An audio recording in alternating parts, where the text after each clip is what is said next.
Hi friends, 1 cup ರವೆನ use ಮಾಡಿಕೊಂಡು ಈ ಸ್ನ್ಯಾಕ್ನ ರೆಡಿ ಮಾಡಿರೋದು.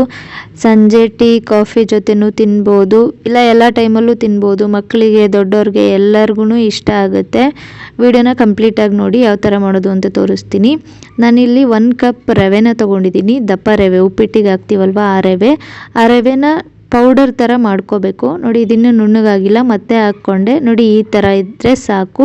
ಈ ಪೌಡರ್ಗೆ ಇವಾಗ ಏನೇನೆಲ್ಲ ಆ್ಯಡ್ ಮಾಡಬೇಕು ತೋರಿಸ್ತೀನಿ. 3 ಸ್ಪೂನ್ ಮೈದಾ ಹಿಟ್ಟು, 1 ಸ್ಪೂನ್ ಅಕ್ಕಿ ಹಿಟ್ಟು, ಸ್ವಲ್ಪ ಜೀರಿಗೆ, ರುಚಿಗೆ ಎಷ್ಟು ಬೇಕೋ ಅಷ್ಟು ಉಪ್ಪು ಹಾಕ್ಕೋಬೇಕು, ಅಚ್ಚ ಖಾರದ ಪುಡಿ. ಖಾರ ಜಾಸ್ತಿ ಬೇಕು ಅಂದರೆ ಜಾಸ್ತಿ ಹಾಕ್ಕೊಳ್ಳಿ. ನಾನಿಲ್ಲಿ 1/2 ಸ್ಪೂನ್ ಅಷ್ಟೇ ಹಾಕ್ಕೊಂಡಿರೋದು. ಚಿಲ್ಲಿ ಫ್ಲೇಕ್ಸ್, ಕಟ್ ಮಾಡ್ಕೊಂಡಿರೋದು ಕರಿಬೇವಿನ ಸೊಪ್ಪು. ನಾನಿಲ್ಲಿ ತುಪ್ಪ ಮತ್ತು ಎಣ್ಣೆ ಎರಡನ್ನೂ ಬಿಸಿ ಮಾಡಿ ಹಾಕ್ಕೊತಾ ಇದ್ದೀನಿ. ಇದಾದಮೇಲೆ ಎಲ್ಲ ಒಂದು ಸಲ ನೀಟಾಗಿ ಮಿಕ್ಸ್ ಮಾಡ್ಕೋಬೇಕು.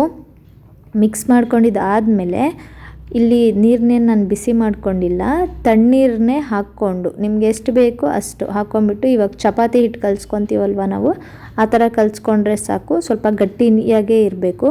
ನೀರು ನೋಡಿಕೊಂಡು ಹಾಕ್ಕೊಂಡು ಕಲಿಸ್ಕೊಳ್ಳಿ. ತೀರಾ ತೆಳ್ಳಗೆ ಮಾಡೋಕ್ಕೆ ಹೋಗಬೇಡಿ. ನೋಡಿ, ಈ ಥರ ಕಲಿಸ್ಕೊಂಡು ನಿಮಗೆ ಆ ಸ್ನ್ಯಾಕ್ ಯಾವ ಶೇಪಲ್ಲಿ ಬೇಕು, ಸ್ಕ್ವೇರ್ ಬೇಕಂದರೆ ಸ್ಕ್ವೇರು, ಇಲ್ಲ ನಿಮಗೆ ನಿಪ್ಪಟ್ಟು ಥರ ಬೇಕು ಅಂದರೆ ನಿಪ್ಪಟ್ಟು ಥರ ಮಾಡ್ಕೋಬೋದು. ನಿಮ್ಗೆ ಯಾವ ಶೇಪಲ್ಲಿ ಇಷ್ಟ ಆಗುತ್ತೆ ಆ ಶೇಪಲ್ಲಿ ಮಾಡ್ಕೋಬೋದು. ನಾನಿಲ್ಲಿ ಕೋಡ್ಬಳೆ ಥರ ಮಾಡ್ತಾಯಿದ್ದೀನಿ. ಚಿಕ್ಕದಾಗಿ ಬರ್ತದಲ್ಲ ಕೋಡ್ಬಳೆ, ಆ ಥರ ಮಾಡ್ಕೊಂಡಿದ್ದೀನಿ. ನೋಡಿ, ಹೀಗೆ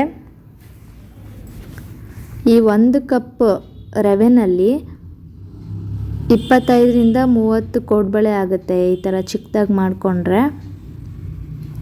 ಎಣ್ಣೆನ ಕಾಯೋದಕ್ಕೆ ಇಟ್ಟಿದ್ದೆ, ಆಮೇಲೆ ಬೇಗನೂ ಬೆಂದುಬಿಡುತ್ತೆ, ಜಾಸ್ತಿ ಟೈಮ್ ತೊಗೊಳ್ಳಲ್ಲ.